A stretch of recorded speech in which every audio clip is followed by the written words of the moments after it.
This is Mark Pattison with Finding Your Summit, and I am a former NFL player now climbing 7 summits. In our podcast, deal with amazing people overcoming incredible adversity and finding success.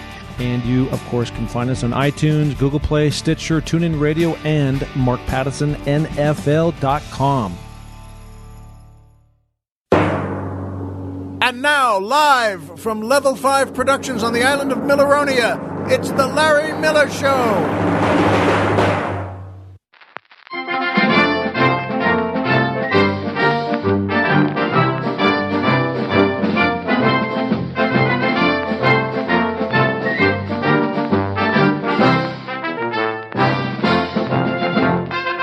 Good evening, Mr. and Mrs. America, and everyone who loses his car in a parking lot.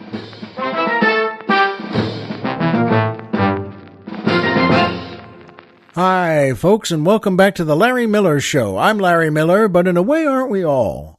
And boy, oh boy, is it a nice day here. And it is. I'm on the mainland now because I'm traveling today. I'll mention that quickly in a little bit. But it is gorgeous. It's a little gray and a little rainy and a little warm, but gorgeous nonetheless. And it makes me and Colonel Jeff feel very happy, especially that music. It always does, and it always will. Of course, that's the Jeff Goldflam Orchestra and the Greer Garson Dancers, featuring boy tenor Steve Becker asking the musical question, hopefully we're on the same page, or maybe we need to agree to disagree. But at the end of the day, don't you think we have a full plate of cliches? No. Never. Good question, though. And I'll explain what I mean, well, in 4 seconds. But, you know, it is a good question. At the end of the day, don't you think we have a full plate of cliches? And I feel, no, there's no such thing. We never will have a full plate. Couldn't you say the same thing about women's breasts? And you're awake now, huh? But you know what? Full plate of cliches. I'll tell you what, Steve, that's an interesting idea. Let's put a pin in it and tuck it away for a rainy day, and maybe we can bring it out, flip the script, think outside the box, run it up the flagpole and see who salutes. Oh, and it'll be totally organic. I know what you mean, though. It makes you get a little nutty with so many sayings and, well, cliches. But I like it, and I like talking to you about it and to everyone out there.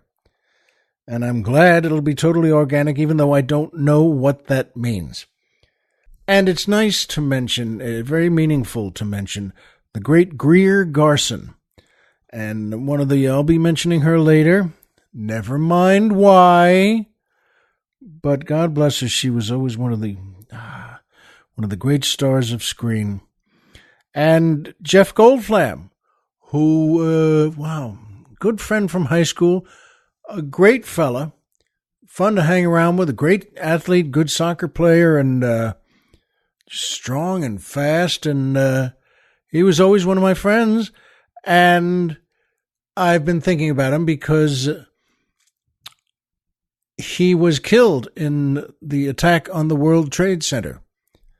He was in there, and he was one of us who was murdered and didn't make it out. And it makes me think of him, and I'll be mentioning that later too. Boy, everything's coming a little later today. But it's worth saying that again. God bless you, Jeff. And I hope you're just flying high. And by the Larry Miller Store. That's right, folks, the Larry Miller Store.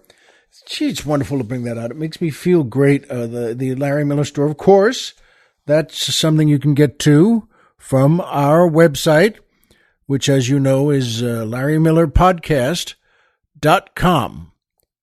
Who's on the Mountain? Tom Mix.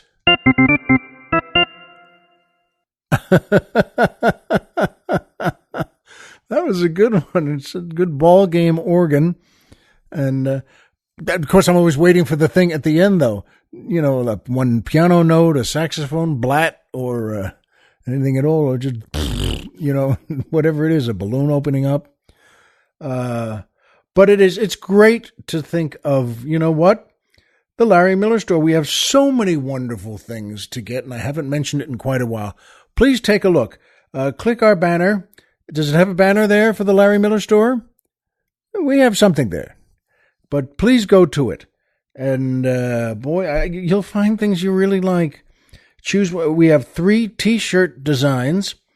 Choose from those. And they're available for gentlemen, ladies, and even doggies. And that's actually so true, it's not funny. It's really true. Click on the store link on our website, which, remember, is at LarryMillerPodcast.com. Who's on the Mountain? Tom Mix.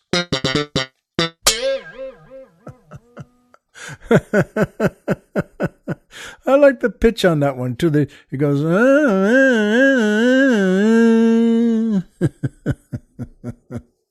In any case, folks, we have great gifts there. So, you know what?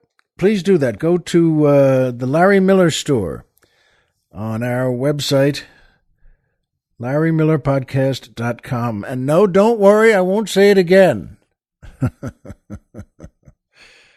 Who's on the Mountain? Tom Mix.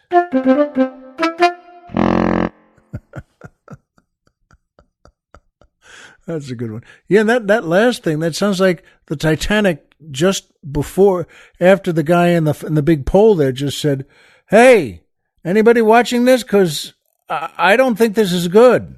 And now that brings me to my favorite part of the show, the joke of the week. Well, this is a good one. The Colonel and I both got a nice giggle out of this, and I hope you do too. A young man brings his blonde girlfriend to a big professional football game for the first time. She's never been before.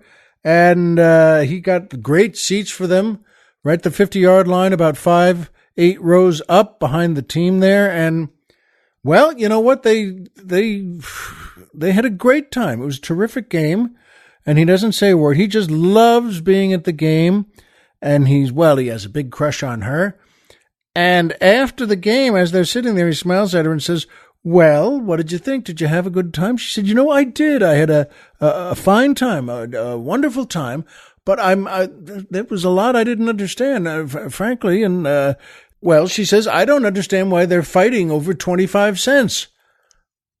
And he says, What? What do you mean? Why are they fighting over 25 cents? And he doesn't know what she's talking about.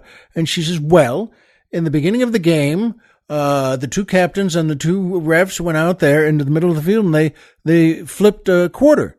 And someone kicked off and someone received, and they played the whole first half they played, and all I heard was everyone on both sides yelling, 'Get the quarterback! Get the quarterback!'" I hope you like that. We got a kick out of it. And you know what? I hope that actually you never know how love is, because after that joke I laughed, and then I thought I hope that couple fell in love and had a great life together. And then they learned something too. They learned that in the future she may not need to go with him to things like a football game, and he may not need to have her there, and she'll have things she likes to do that he doesn't want to go to. He doesn't want to go to a department store with her on a Saturday afternoon and hold her bag sitting on the ottoman there near the dressing rooms and where women are dressing. I remember I took one of our sons in there too. We wanted to get my wife something, and we went to, I just realized it was Victoria's Secret. And we went in the mall. But I don't understand why it's in the mall, by the way. It's fine with me. It's all good with me. Hey, I was the one who said, "Let's go in here." And, but I remember he was, 3 or 4 years old. And we sat down on the little ottoman there by the dressing rooms, and he kept, getting up and doing that kid run into the dressing rooms. And, I just, he did that. I said, "Come here." I shouted, hey, Hey, come on back out. And he came out giggling again, and then he did it again. How fast kids do things. He just went zoom, bam, right back in. And I said, to him, he came back out giggling again, and I remember I put him on my knee, and I was laughing too, and I just said, "Look, first of all, you can't just do that. Nice try, though." That's one of the women came over from the sales girls came over and said, you can't. I said, I know, and he knows too. But and I said to her, this is practically the one age though where a man could do that, and just kind of dart in there. And she looked at me for a second. I said, I'm not asking to do it. He didn't. He's 3 years old. We don't know where he gets it. But I do remember that. In any case, get the quarterback. And that brings us to my second favorite part of the show, the Poetry Corner.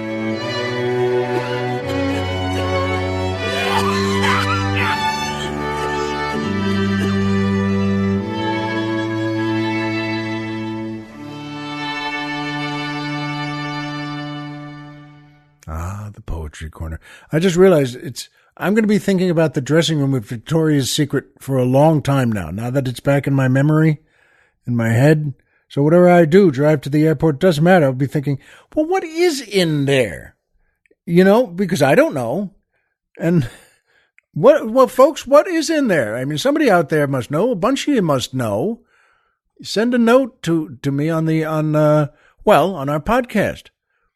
Website, rather. This is the podcast, the one where I'm speaking. Ooh, I figured that one out. Thank you. That was Mr. Fox, my teacher. I got a gold star, I think. In any case, this is a good poem by the great Henry Lawson. He was an Australian poet, lived from 1867 to 1922, and he was one of the Bush poets, which was their version of the cowboy poets. And they had a lot of great writers and a lot of great poets, and 3 bathrooms in the entire continent. Well, I'm just being silly. Could have been 4. But in any case, the great Henry Lawson wrote this one, and it's called A Prouder Man Than You. If you fancy that your people came of better stock than mine, if you hint of higher breeding by a word or by a sign, if you're proud because of fortune or the clever things you do, then I'll play no second fiddle. I'm a prouder man than you. If you think that your profession has the more gentility, and that you are condescending to be seen along with me, if you notice that I'm shabby while your clothes are spruce and new, you have only got to hint it. I'm a prouder man than you. If you have a swell companion when you see me on the street, and you think that I'm too common for your Tony friend to meet, so that I, in passing closely, fail to come within your view, then be blind to me forever. I'm a prouder man than you. If your character be blameless, if your outward past be clean, while 'tis known my antecedents are not what they should have been, do not risk contamination. Save your name whate'er you do. Birds of a feather fly together. I'm a prouder man than you. Keep your patronage for others. Gold and station cannot hide. Friendship that can laugh at fortune, friendship that can conquer pride. Offer this as to an equal. Let me see that you are true, and my wall of pride is shattered. I am not so proud as you. Isn't that nice? I think that's lovely. Thank you, Henry. And good work. There must be a lot of good bush poets that we can get to there. And you know what, folks? I'm pretty sure we will. And that brings me to my third favorite part of the show. M the magic movie moment.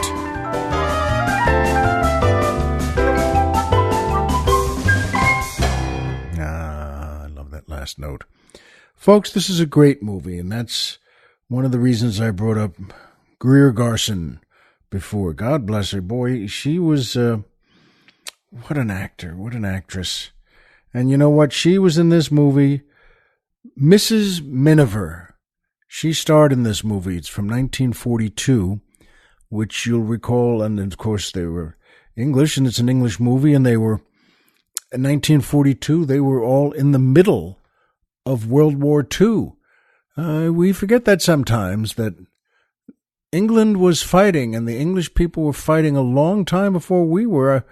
I think Poland was invaded, I think it was 1939. And we joined the war. We declared war after the attack on Pearl Harbor, the sneak attack that was December 7th, 1941. Boy. And you know what? Mrs. Miniver was a great movie. It's a story about, well, a middle-class English family or upper middle class, and they have a beautiful home, and they have a couple of folks, a couple of servants who work there. But it's 1942, and they're at war.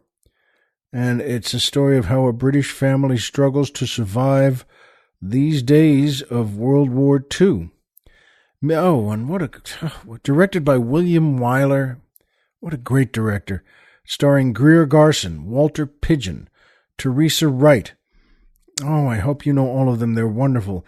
Dame May Whitty, Reginald Owen, Henry Travers, Richard Ney. Oh, they're all so good. Henry Wilcoxon, the great actor. Oh, and in fact, it's a great scene of his I'm going to be talking about today. And Brenda Forbes, Claire Sanders, Marie DeBecker. Again, if those are a couple of names you don't know right off the bat, it's a fabulous movie. It's so deeply touching, and it tells such a good story. And, well, you know what? I just realized, it just struck me that, no, it's not the Henry Wilcoxon scene. He plays the pastor. That scene was so powerful at the end of the movie with his talking to his congregation after the church has been bombed and bombed out by the Germans. And it was so moving that President Roosevelt chose that scene with Henry Wilcoxon to be used everywhere to tell the story of why Americans should support their allies, the Brits, and what this war was about. But folks, I'll tell you, there is something that is so meaningful. Her son, that is Greer Garson's son in the movie, Vin Miniver, who's played by Richard Ney, is a new pilot now. He's a new fighter pilot in the British Air Force, in the Royal Air Force. And they're fighting every day and every night. This is during the Battle of Britain. And they lost many, many great young men that way. And so, of course, Greer Garson and Walter Pidgeon, Mr. and Mrs. Miniver, are thinking about him all the time. And, folks, one day Walter Pidgeon, as Mr. Miniver, is called in with his friends in the area and the whole neighborhood, and really turns out almost all of England, all the men their age, take their boats and borrow boats and borrow. These aren't big yachts. These are just 20, 30, 40-footers, and they all have a secret mission that turns out to be Dunkirk. I don't know if you've seen the movie that was just out about Dunkirk, but what a story in British military life. And he goes, before anyone knows what that meant, he goes to spend that day and that night before, and back and forth they went to rescue their troops from the beaches in France and then to bring them back home. And they did. It was a tremendous British victory. And frankly, a good step for them and one that they needed. But the point is now his wife, and with their son in the service, and now his wife, Mrs. Miniver, Mrs. K. Miniver, Greer Garson, is in the home. And we don't think of it, but she's in there alone. And a German fighter has crash landed right there. Remember, this is once again the Battle of Britain. It's really something. And he's a great actor named Helmut Dantine. And he was, by the way, he was German, but came to the United States to get away from Hitler. And he wasn't the only one who did that. It was, good Lord, her name just slipped my mind again. Marlene Dietrich, the great actress and dancer and singer. Marlene Dietrich, who was so great at, by the way, drama and comedy as well, but so many of them. So Helmut Dantine plays a German flyer who has crash landed, and he's a little banged up, and he's bleeding, and he comes into the Miniver's house to look to steal some food. That's where he landed, in that area there. And Kay Miniver, Greer Garson, comes into him in the kitchen, and they start talking. It's such a deeply moving scene. He is just, well, he's attacking. He's a fierce attacker. He's 100% Nazi. We use these words a lot these days, and sometimes they mean this or that or more than they think. But folks, in those days, it only meant one thing, and that thing was not good. And Helmut Dantine says to her, and she gives him food, but she's as scared, by the way, as we are watching this. And they have a piece of ham sitting on the counter there, and she cuts him and gives him a piece of that and a piece of bread, and he's eating, and he's telling her what they did. And it's so bad, but there's no choice. There's no way out. He describes what they just did in Holland. And his way of speaking, his accent is so great. In 2 weeks we did this. We did in everything we did. We killed everyone. We destroyed the whole country. We will do the same for you. And he says that, and she slaps him and says, with all this feeling in her, she says, "You will not." And that's a moment, I'm telling you, that is true magic. And he smiles at himself, and he cracks her in the face now. But so hard, with his good arm, it knocks her down onto the floor, and wind makes her a little punchy, a little dizzy there. And she's trying to get herself back together again. And he's looking at her. Now, there's no dialogue for any of this. And he's looking at her, and then we just see his eyes. It's a great shot. He's looking at her, with contempt. And his eyes, we see the shot on him, his eyes just angled down just a little. And we can't see what he's looking at, but we know what he's looking at. And then there's a shot back to her, because she's just getting her wits about her again, and her dress slipped up above her knees just a tiny bit, but just enough. And now she wakes up fully, and remember, still no words. And she looks at him, and his eyes go back up to look at her. And he straightens himself a little and starts to move toward her. It's a shattering moment, and she sits up and gathers all her strength and grabs the knife that she used to cut the ham and sits up with the knife in her hand. And folks, that moment is the history of England for thousands of years, all in that one woman, Mrs. Miniver. And she holds that knife up, and without words, she is saying, "You will not get me." And at that second, Well, there's a ruckus outside because some of the local soldiers, the English soldiers, had seen his plane land, or crash, rather, and they tracked him to the Miniver house. And he immediately runs out, forgets about her, and runs out the kitchen door and just away, runs here, runs there. But they catch him. We don't see this, but they catch him. And then two, local sort of soldiers. I was just going to say we might call them the Minutemen from our revolution. And they see her and they help her up. It's so British. And they said to you all right, Mrs. M? And she says, no, I'm fine. No, thank you. And she just pulls herself together, which right there again, it's such a British thing to do. She just says, no, thank you.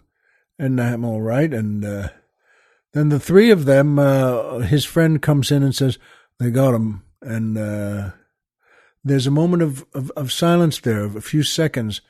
And they're both looking out that door. We don't even see what they're looking at. And she just says something quietly to them. What do you do with people like that? And the movie continues. It's a wonderful, wonderful movie, but it's such a good question. What do you do with people like that? There's no talking to a guy like that. There's no saying, well, you know what, maybe. Hi, why don't we sit down and see if we can't find common ground? Common ground? I don't think there is any. But at that moment, folks, and by the way, what a wonderful movie. Please see it sometime.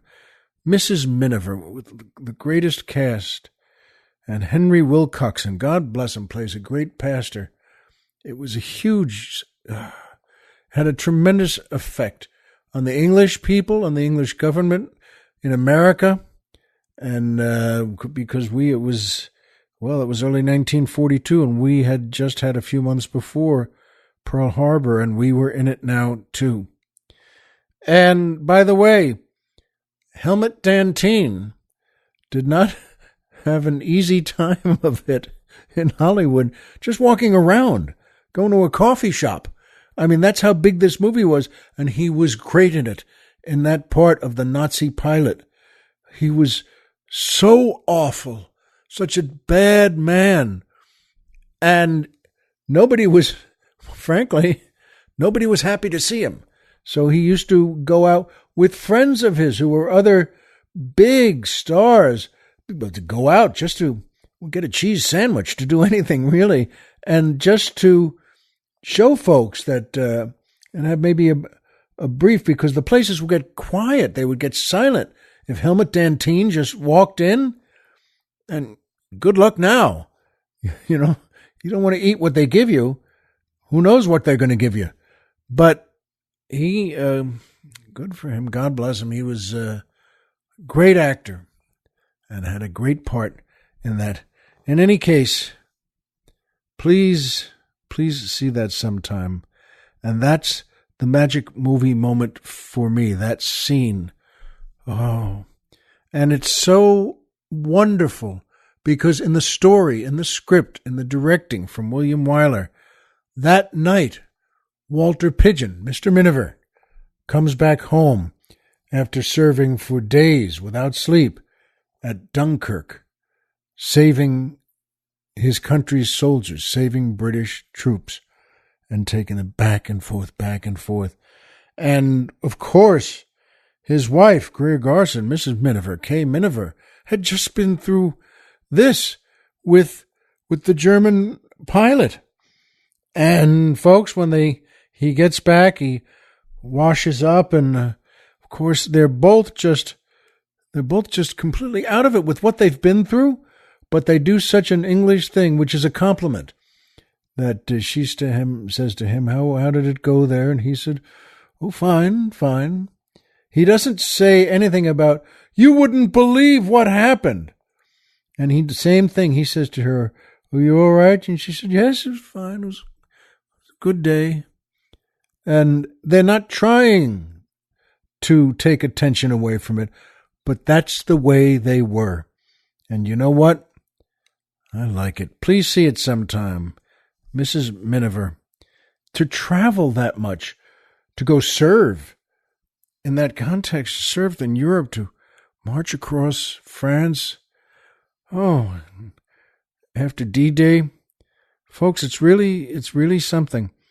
And, that's why, frankly, I like being on the road too. And I'm going on the road after we do the show today. That's why I'm back on the mainland, because I have 2 shows in the next few days.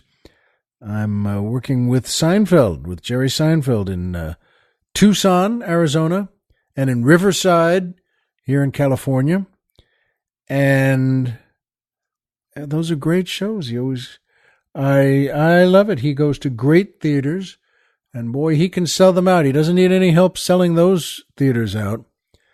But it lets us catch up. It's nice to be, we've been friends since the day we met. And that's really nice. I'm going to fly to Tucson and then fly to Riverside. And here's kind of a funny thing. I'm driving my son's car to the airport because my garage door is broken and I can't open it. Well, that's fine. It's not the end of the world. I was telling that to Colonel Jeff. It's no reason to fall apart. What do? I can't open the garage door. Well, I've got my son's car in the driveway, and this is how the little things become the big things. Because I've already, in the last few days that I've been driving his car, I couldn't get the garage people out here till next week, a few days from now. And but I've already gotten lost in the Ralph's supermarket because I couldn't find my car in the parking lot. That's another one of those, how dumb can one get? Because after you shop and you push that cart into the, it's a 2-story apartment building below the Ralph's, and I had forgotten I had taken my son's car, and I'm looking for mine in the places I always park. And I said, what in the world? This is ridiculous. I can't find my car. Now, there's dumb, and then there's dumb, meaning, I would look around for my car. This is 3 times now, including this morning, when I got the Colonel and me some, some coffee to make for the show, for the big show. And, but it only took 4 or 5 minutes on different levels in the parking lot before, Professor Miller here remembered, I don't have my car. And then, it took 4 or 5 minutes after that to find his. But that's fine. It's just that how dumb can one get? And, I made, by the way, I made fancy coffee for me and Colonel Jeff. And as I said in my quick trip this morning to Ralph's. And, but you never know what you're going to, I like all the people at Ralph's and they like me. I've been there 1,000 times. And so they see me on different flights of stairs with the cart of groceries in it. And someone will always ask with a smile, you need a hand with something? And I said, just as long as I haven't forgotten how to read and write, I can't find my car, but I'll find it. And thanks. And if I get in trouble, I'll come for you. And, but you know what? It reminded me of, and I told the Colonel this, and, he thought it was worth telling you that you never know when you hire folks. When my wife and I first moved into our house here, we did a ton of work that cost $1 zillion, and but everyone does that, I suppose. Whatever it is, they've still got to. They're going to put up, more sheetrock on the walls and plaster that in, and make it all sturdy and make it all correct. It's not, but they really wanted to. We've been they did a fine job, but then they had to paint it, and the painting crew. Nice group of fellows, but it's always the same. I don't know where you are. In Southern California, we met the guy from the painting company. Some guy, I think it was like Bill Higgins or something like that. And he came to the house and he said, yes. And he was a nice man and polite and about 35 years old, and it makes you feel good about, well, how do you like that? This guy's probably got a good painting company here.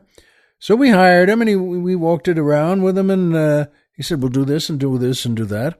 And, of course, that was the last time we ever saw him, because at that point he sent his crew in, which is 14 guys who, well, had only been in the country for about 14 minutes.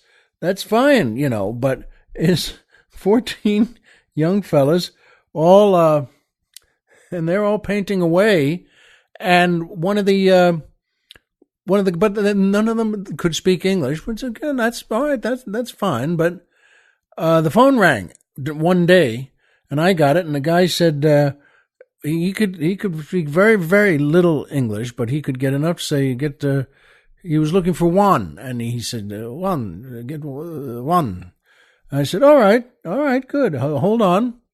And I went into the living room where there was adjacent to the hallway and the kitchen and the downstairs area where everybody was on ladders. And I said, Juan, I'm looking for Juan. It's a phone call for Juan. Who's Juan? Juan? Who's Juan? And they all turned, and every one of them raised his hand. There's a kind of great moment in life of just, it's comical in a good way, in a healthy way. And I laughed, and I saw every man with his hand up, and they were all themselves 25, 30 years old, and the same outfits, the white painter's pants and the white T-shirt. And I said, well, there's a call for why am I speaking? They can't speak English. So I just said, all right, wait. I held up a finger, like a 1 minute finger. I said, all right, wait, right here, wait. And I go back into our room where the phone was, and I said to the guy, which one? Because everybody's Juan. And so I don't understand. He didn't understand me. Also, there are 14 Juans. Which one do you? And then it hit me. Hey, wait a second. I said, hold on, wait. I don't speak Spanish. And I put the phone down, and I walked back in the living room, and I just pointed at the first guy I saw and said, Juan? And he, nodded with a smile. And I said, okay, come here. And I motioned to come here. And I took him into the room, and I just said, you always want to speak. And I said, yeah, there's a guy looking for goodness sake, here. I just put the phone in his hand, and I figured they can figure this out. And they did. And they, started speaking Spanish to each other, and they figured out which one the guy was looking for. So I left, meaning they don't need me on that call. And, but it makes you smile at how once again the little things, become the big things. And, you and I already forget ourselves. Do you know that? I mean, I mentioned that my friend Jeff Goldflam, God bless him, who was killed in the World Trade Center on 9/11. And you and I are forgetting that ourselves. Yesterday, a couple of days ago, was, 9/11, 16 years after the attack. And, as you know, it's always difficult to force ourselves to remember things before they fade, because everything fades no matter how much attention you pay to it. It always just drifts into the history books. And, that's the way it is. I watched a special. There was a 2.5-hour special on one of the cable networks, and it's very important. You look at it and you say, gee, how do you like that again? And remember friends of yours, like Jeff, who were lost in that. And I remember I went with my wife and kids to the new thing they built there, the new trade center, or whatever they call it. But it's just one building instead of the two. And frankly, I don't like it at all. I mean, they went for so many months and years designing and redesigning and accepting pitches. And, we'll build this thing. It'll go that way, and it'll have an angle here, and I don't get that, folks, because I'm going to leave you with an image I've said for 16 years, and it goes for lots of things in life, too. When they spend all those months and years trying to design something and they went through dozens of different approaches and looks, I still thought then, and I still think this now. You know what to do? Why don't you just build it the same way it was, exactly the same 2 towers, but a foot higher. That's right, 1 foot higher. You looking for an appropriate design? I think that's it. 2 more brand new towers, the same as before, but 1 foot higher. Oh, and then you go kill everyone in 7 different countries. You know, I'm not sure. But the thing that will last will not be them. It will be those 2 new towers, those 2 new trade centers, 1 foot higher. I know it and you know it. But that's because we know the same things. Homer is Homer, and Pluto is a planet.